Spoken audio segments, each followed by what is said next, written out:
My name is Anna Wienhardt. I'm a professor of mathematics here at the University of Heidelberg and a group leader at the Heidelberg Institute for Theoretical Studies and a member of the scientific committee of the Heidelberg Laureate Forum. And it's my great pleasure to welcome you all this morning, and in particular to introduce our first speaker, Manuel Blum, who received the Turing Award 1995 for his contributions to the foundation of complexity theory and its applications to cryptography and program checking. And I'm very much looking forward to your talk, which will tell us whether a machine can be conscious and what computational methods we can use to approach the concept of consciousness. Thank you, Anna.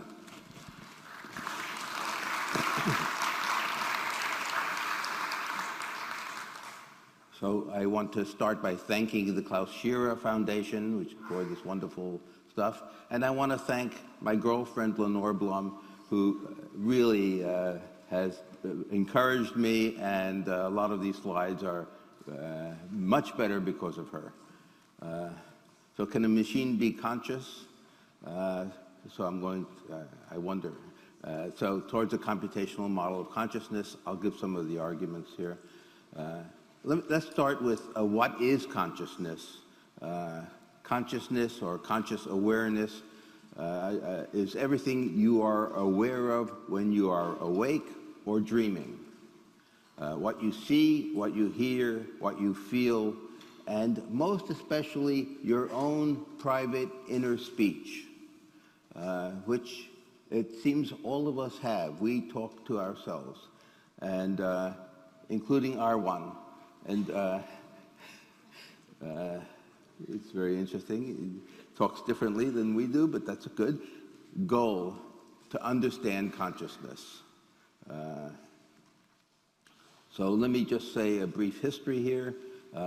I have been interested in consciousness for a very long time, since I was a kid, but I was told that it's not permissible to think about consciousness. In fact, before 1980, it was not permissible.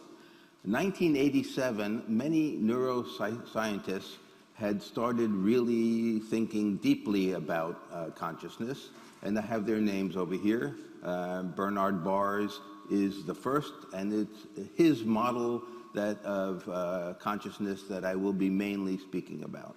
The others, David Chalmers is a philosopher, but the others are all neuroscientists, and they are wonderful neuroscientists. They have done very excellent work. The last one, Giulio Tononi, actually has measures of consciousness, and he really knows his information theory, besides the fact that he's a surgeon and a neuroscientist. In 1990, fMRI, functional magnetic resonance imaging, was invented, and because of that, consciousness became science. We could actually see what parts of the brain were actually active when depending on what you think. So the question is, can a machine be conscious? So I believe it should be possible to build a machine that experiences consciousness, free will, and I hope maybe from this you will see an explanation of free will, pain. I mean the torment of pain, not just the simulation of pain, but the actual torment, joy, the true joy of discovery. The machine is to really experience qualia, like the color red, the ache of pain, and so on, not just simulate the experience. So let me start with some examples of conscious and unconscious experiences so that we are more or less on the same page here. One example which I really like, number one here, is an experience many of you have had. You go to a party, you see somebody that you know their name, but it doesn't come. You don't remember the name. And then you go and you have a drink with somebody, and half an hour later, the name pops up into your mind. So the question, what's that person's name? Well, that's conscious.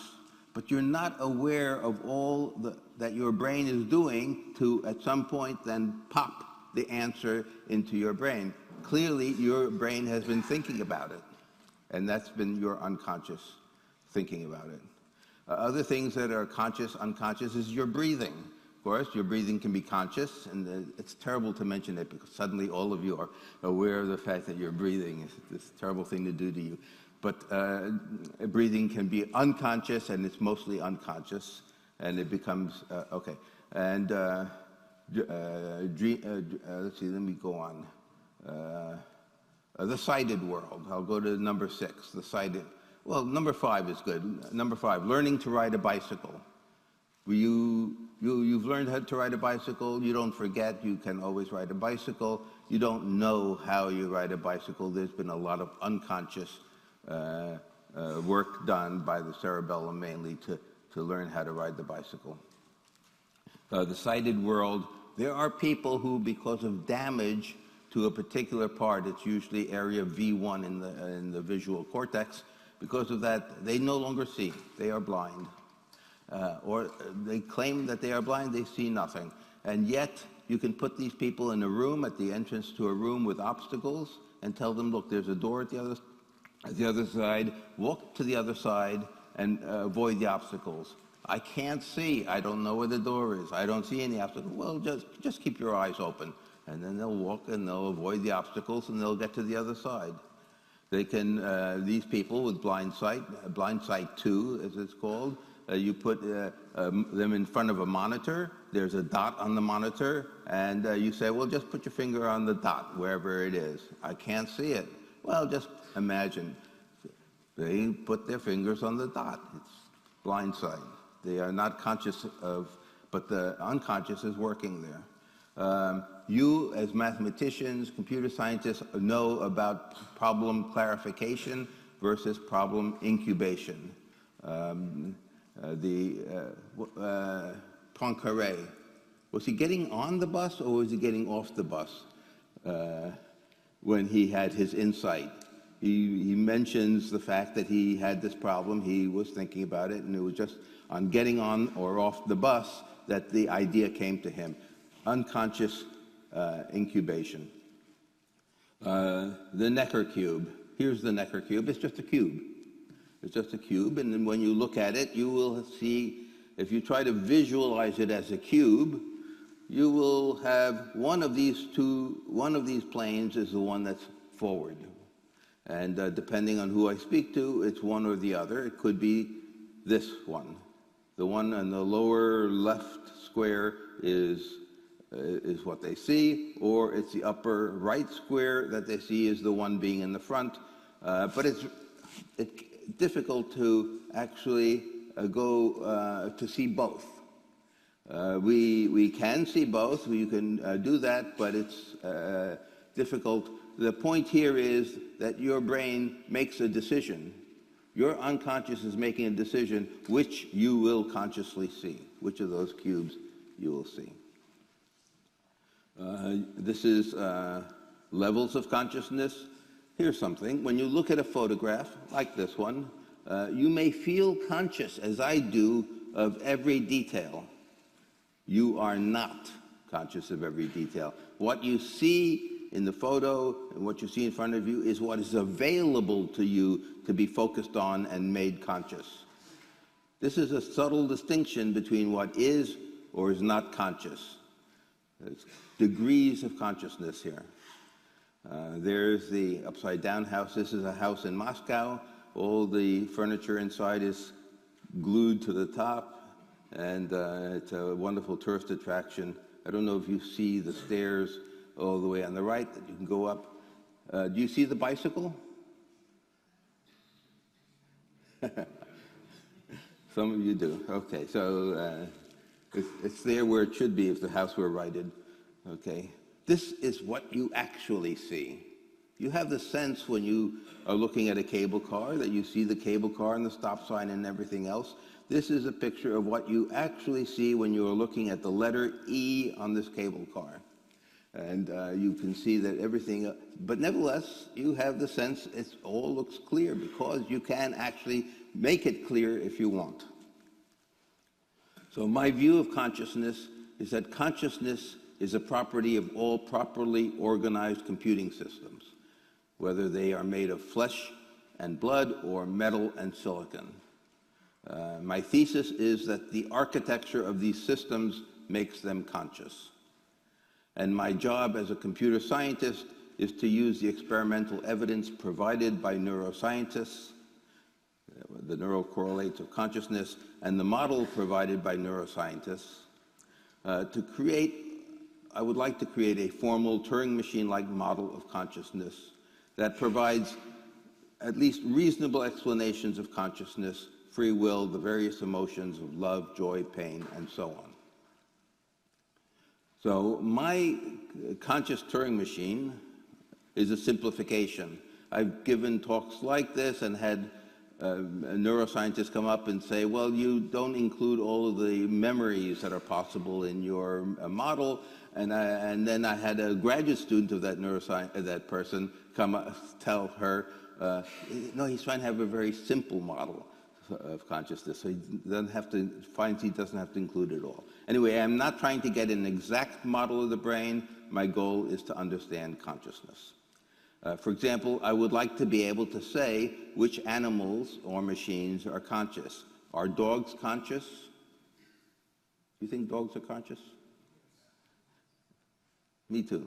I think so too. Octopuses, insects, robots, not yet. Why these and why not those? I would like to have enough understanding of consciousness that I can say, right now I know you are conscious because I know you are built the way I am and I'm conscious. But it's harder to say that about an octopus. I would like to be able to have an understanding of the term so I can say whether or not the octopus is conscious. The fundamental extraordinary idea for explaining consciousness is due to neuroscientist Bernard Baars. So I say extraordinary because for many, many years, I had tried to understand how could one possibly explain consciousness? How could one possibly explain the agony of pain? I could not come up with anything, and apparently nobody else could come up with anything until Bernard Baars in 1987 came up with his model. Here's Baars' theater of consciousness. Bernard Baars describes conscious awareness through a theater analogy. Consciousness is the activity of actors in a play performing on a stage. That stage is short-term memory, STM, short-term memory. So performing on a stage, their performance under observation by a huge audience, which is the long-term memory, that are sitting in the dark. You're not really sitting in the dark. Oh, well, anyway. So this is the model. You are conscious.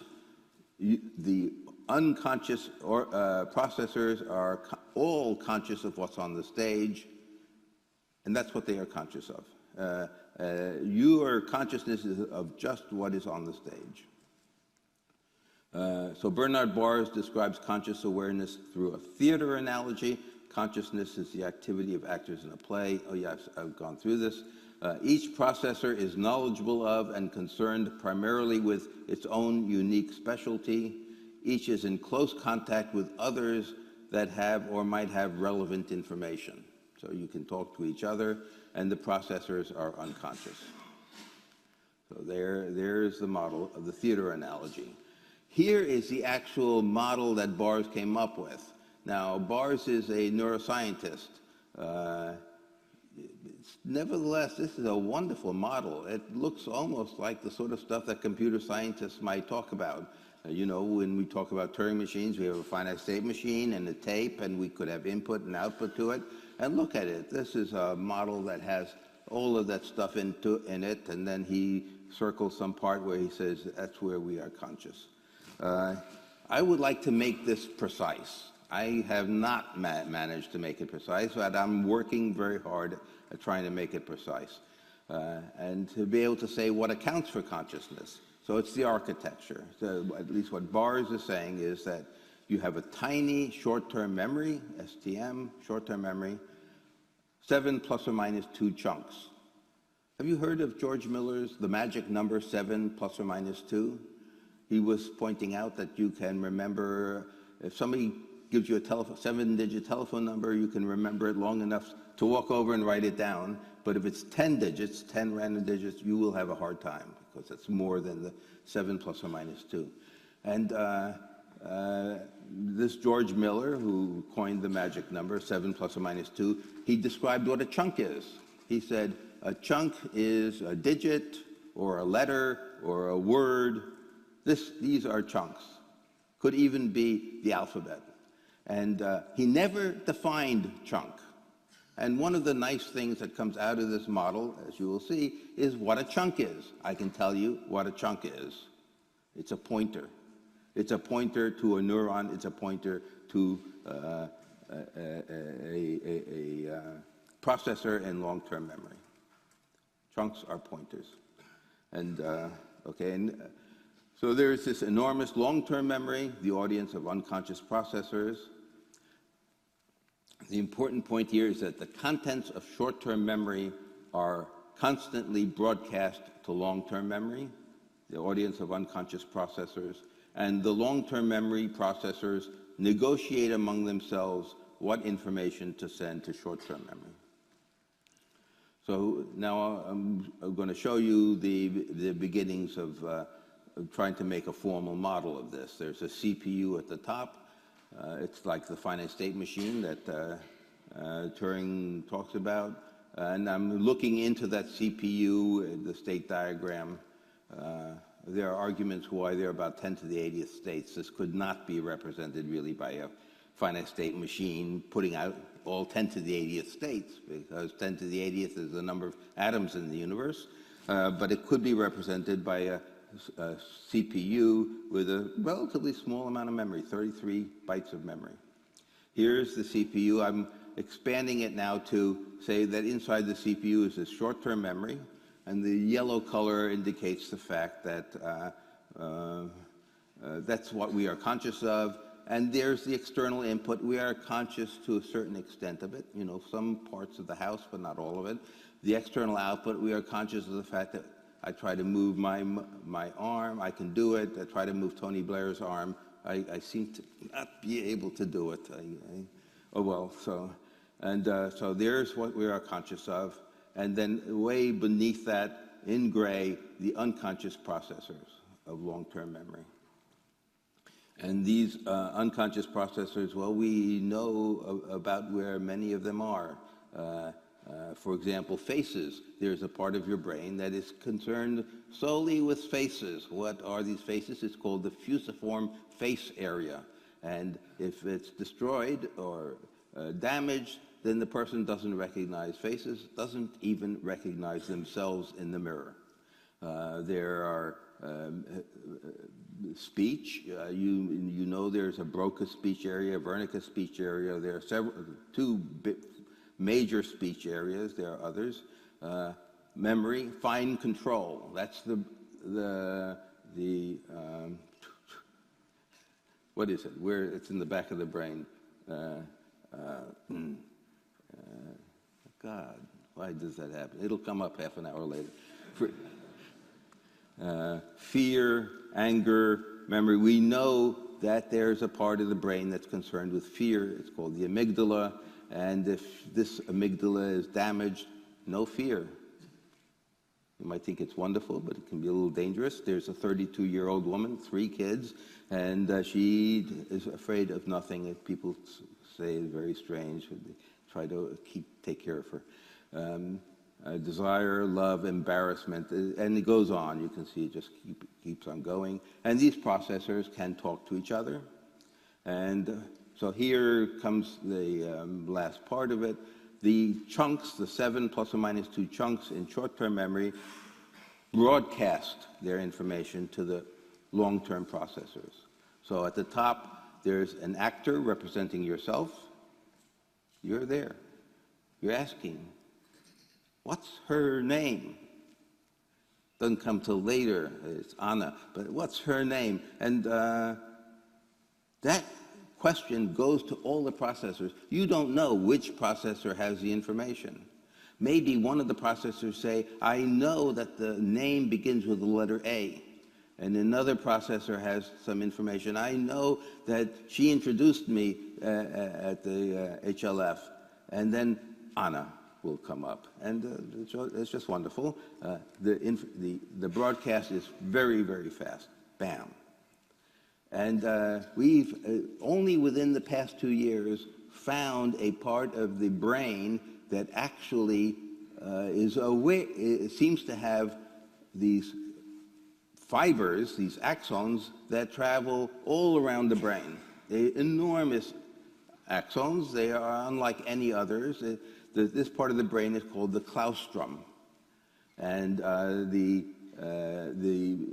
neuroscientist Koch, in particular, is sure that this is where our short-term memory, our conscious memory is. And it is broadcasting out there.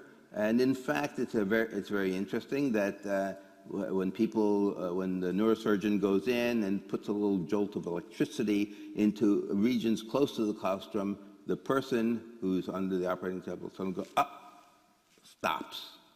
And when you let go of the electricity, back alive again. And she remembers nothing of what happened while that jolt of electricity was there. So there's some evidence for why the claustrum really, of course, is where this broadcasting is at least beginning. Then there's this resolution and integration. Information also goes back up from the processors. The processors get together. The one that said it's the letter A, the one that said I saw her at HLF, and then others, and gradually the information goes up to the top. This is slower. This is the integration of the information. And finally, some of it goes up to the stage. Okay. So how does this account for consciousness? The conscious self, represented by the global workspace, which is Bernie Baars' term for it, the short-term memory, the stage, is not aware of how the unconscious processors do their work. You just don't know. The unconscious long-term memory processors, which respond to some but not all questions, requests, commands. I can ask it to move my hand and I'll get a response, but there are other things, move Tony Blair's hand and I can't do it. They respond to some questions, requests, commands, can, when necessary, force themselves onto the stage. Long-term memory processors, they are processors responsible for motivation that can insist to get through. They are processors responsible for pain, the insula, the anterior cingulate cortex, which are responsible for pain. These processors can insist to get through. And the one that recognizes danger is the amygdala, and so on. What does this mean, insist? So part of the explanation of what causes the agony of pain is that no matter what you want to think of, when the processor, which insists to get up on the stage, insists to bring their pain up on the stage, that's causing agony. First of all the processors will see that you're in pain, all of them. So every part of your brain is seeing that you're in pain, and you don't have a choice. You can't think about something else. When you're in serious pain, you cannot think about anything else. There's this neuroscientist, Oliver Sacks, writes about taking a walk up in the Swiss Alps. He saw a sign, beware of the bull. He saw no bull, so he went ahead, and somewhere deep in this little field, he suddenly saw the bull. And the bull started to rise up on its haunches, and he got scared and turned around and ran as hard as he could. And it was only when he finally got out of the field that the bull was in that he discovered that he was in enormous pain, and he had in fact torn several ligaments in his leg. If you've ever torn a ligament, you know that is very, very painful. It's painful enough that when you tear a ligament, it can make you nauseous. It's terrible. Yet he did not notice it until after he got out of that field. You can just see fear telling him, go. Pain telling him, stop. And fear went out and got up on the stage. It had the stage, and then pain when the fear went away. Okay, so the emotions of consciousness arise, in part at least, through processors forcing themselves onto the stage and not allowing you to think about anything else you want to. That wonderful theorem you would like to prove, you cannot think about it, while some other processor is forcing themselves onto the stage. How much time do I have? Okay, well, 9 o'clock. I should be able to tell. Okay, so which long-term memory processors are necessary for consciousness and which not?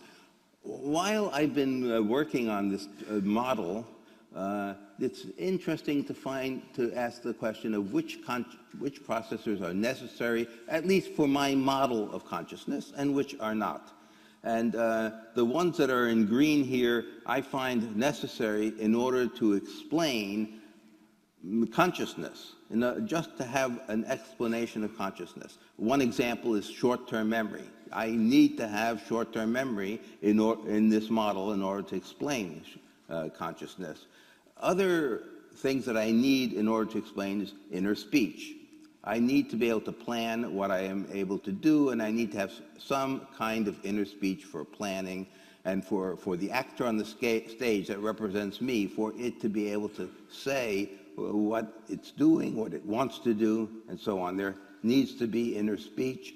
A dog could have that inner speech. It won't be English, but it's dog speech, whatever that is. Self-awareness. It's very important for this, I haven't gone into it, that there be an actor representing yourself on the stage. That is self-awareness. It's the actor representing the conscious entity itself. And then there is motivation. You must have motivation. And it's wonderful that there are some instances where people, because of damage to some portion of their brain, lose motivation for something, and you can see what happens.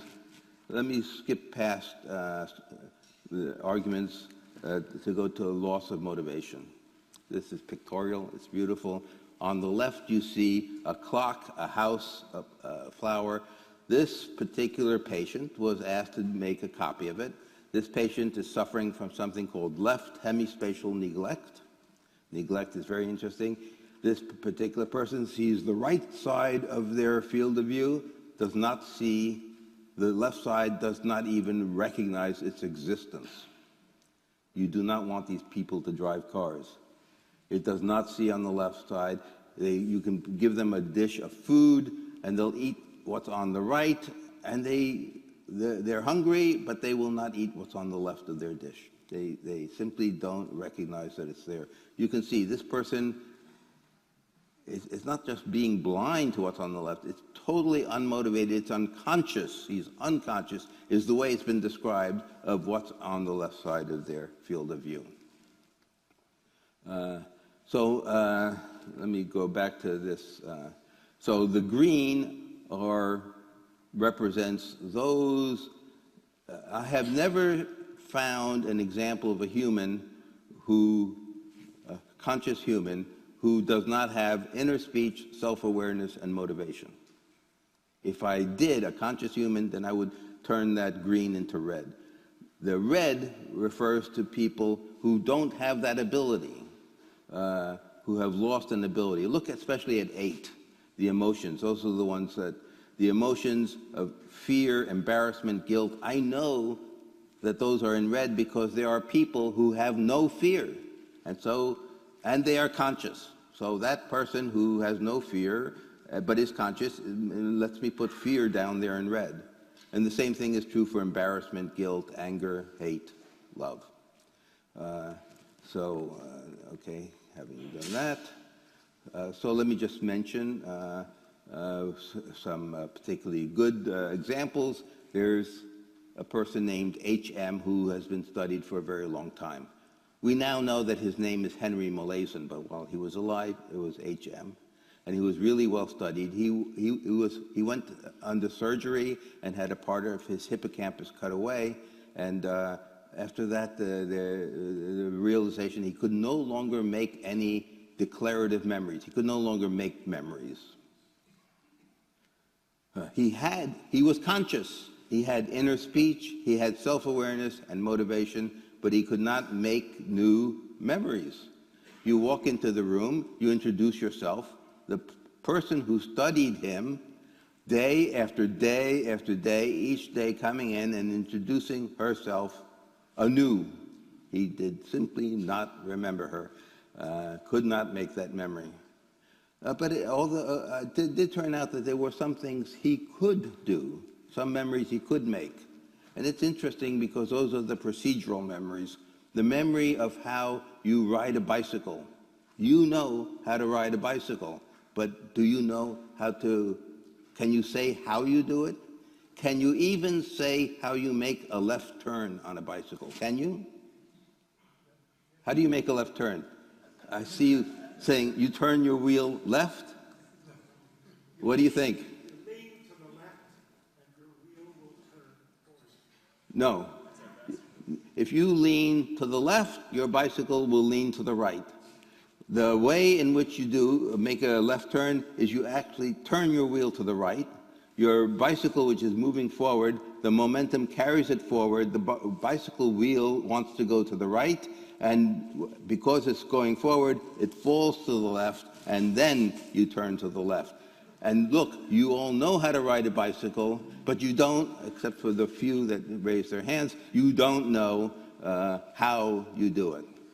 Okay, this particular HM could make procedural memories. He was taught how to type. You come in, she comes in, she asks him, can you type? No, I can't type.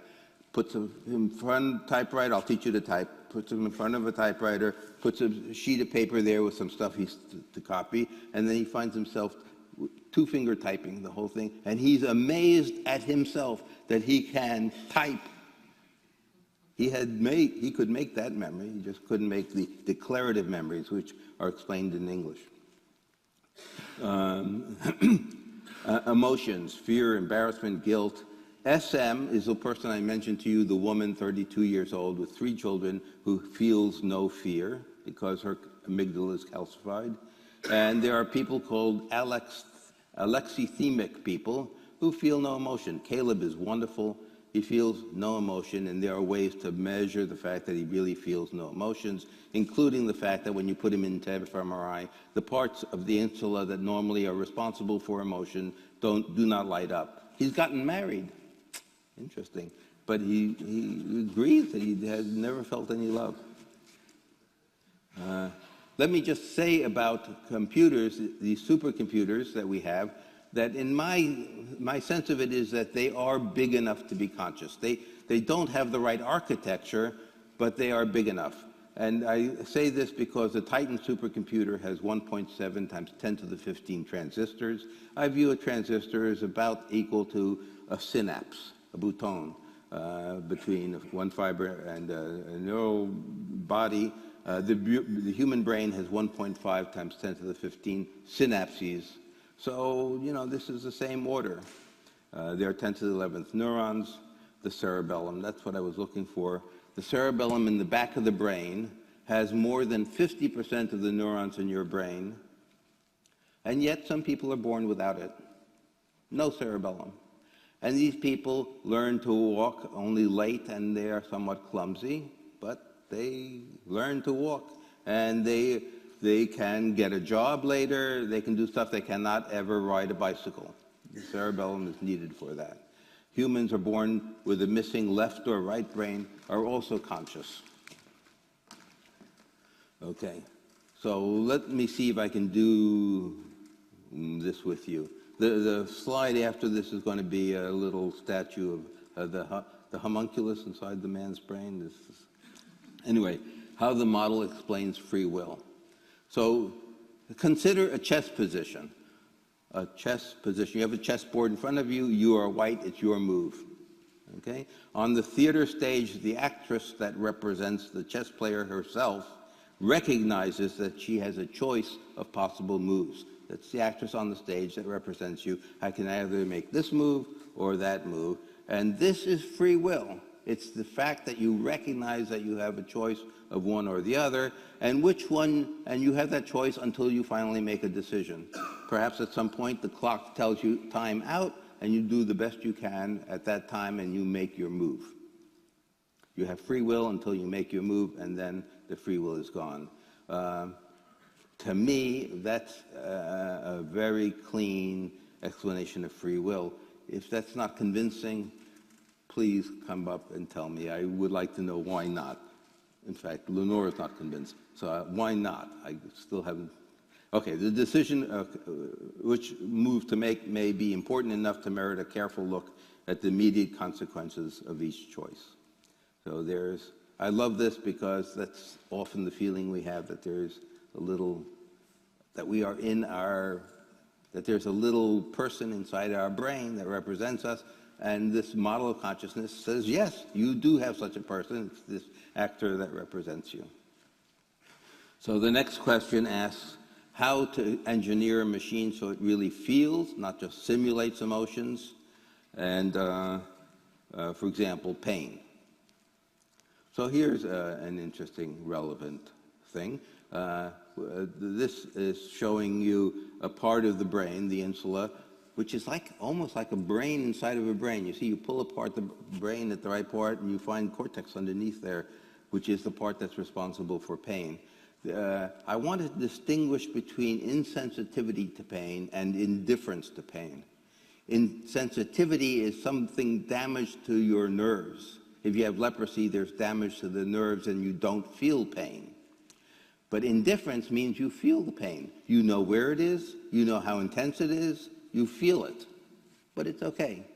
It's sort of like being under laughing gas in the dentist's office. You can still respond, and it's okay because it's just not, the pain is not bothering you. Pain asymbolia is a condition in which pain is experienced without unpleasantness. Pre-existing lesions of this green insula may abolish the aversive quality of painful stimuli, this is a quote, while preserving the location and intensity aspects. Typically, patients report that they have pain but are not bothered by it. They recognize the sensation of pain but are immune to suffering it. So that's pain. We know how to make our machines simulate pain. There are wonderful YouTube videos of machines that are look to be in agony, but we know they are just simulations. I want to know how to actually make them feel it. And the basic point, and the point that I've looked for this again and again, and if you can give me some idea, I would appreciate it. The main point of how pain is able to how pain generates the agony is that it can force itself up on the stage. It will not let you do anything else. It insists that all processors in the brain pay attention. Okay? So at the very bottom here, the main point is that simulated pain becomes real pain when the machine loses control and free will. You can argue with me, but that's the explanation I have, at least, for all of the emotions. Fear, motivation, embarrassment, joy. And these are the neuroscientists that have done this wonderful work till now. I'm reading them as fast as I can, and I would like to be able to make the model, the conscious Turing machine model. We'll see. Thank you.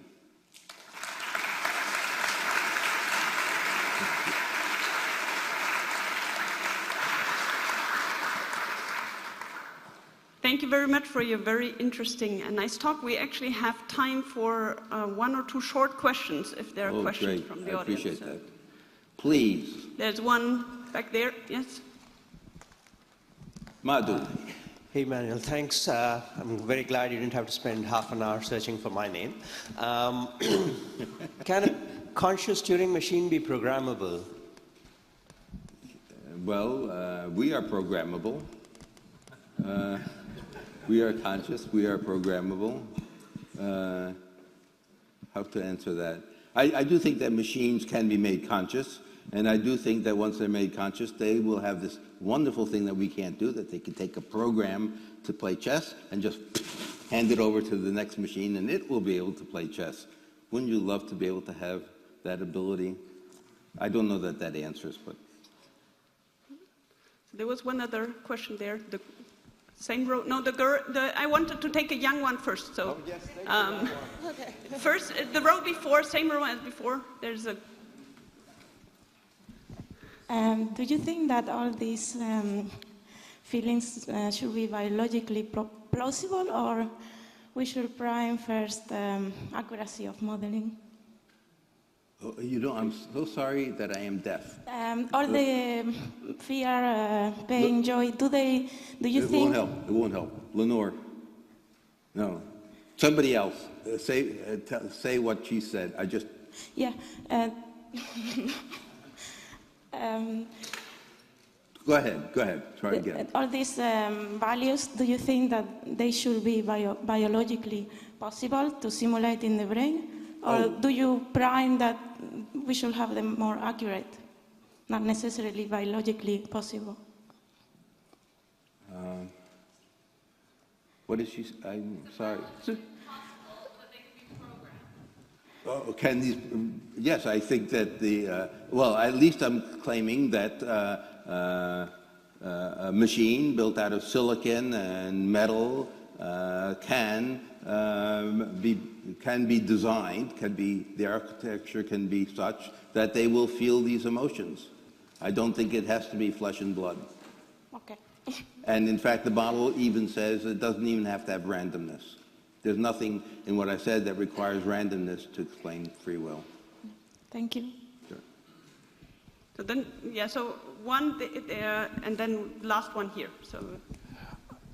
Thank you very much for this interesting presentation. I think one problem is with the definition of consciousness and also free will, because I'm missing that also in your lecture, because I think it's not possible so easily to define. If you take the German translation of consciousness and vice versa, it's in German Bewusstsein, and it's a very complicated term. And also free will, if you do it immediately by taking a machine and explain it there, you will not be... Okay, that's good. This is very important because we have two kinds... I hear you. Good. So let me just say something about what computer scientists do. You may not like this either, but computer scientists often will take a term and define it. In my model, what you see, short-term memory, that is what you see in short-term memory is defined to be conscious. Now, you may not like that, but it works for computer science. You know, we have in computer science the whole notion of zero-knowledge proofs. Now, these zero-knowledge proofs give away a lot of information, but we define it in the particular way, and now everybody is using the term, and we can prove theorems about it. I think... Jäger, let's leave the I further only discussion. want to mention we have such a huge brain program here in Heidelberg. It's an international brain project who tried before also to solve the problem, to simulate the processes. They have reduced it to neurocomputers. There I agree. Okay. So last question. And then... Hi, Fatma Deniz is my name. You mentioned Tononi, and Tononi has this beautiful model of consciousness called integration information theory. Yes. That he developed over the course of last 20 years or something like this. So I wonder how this, or if you had ever thought about how this could incorporate into your CTM. Of how this could... If that could be incorporated, or if you had any thoughts about it. How to incorporate what he's doing into this model? Yeah, the information integration theory. I have to understand the information theory first. I know that he has information theory really down cold, and even though I did take a course from the founder of information theory, I still don't understand it well enough to go into the detail. Hopefully, I'll be able to do it, but I can't right now. Okay, so I would really defer all the other questions for the coffee break. So I'm sure many people will approach you with more questions. And would like to change now to the second speaker this morning. So yes, thank you very much again. Thank you, Mr. Blum.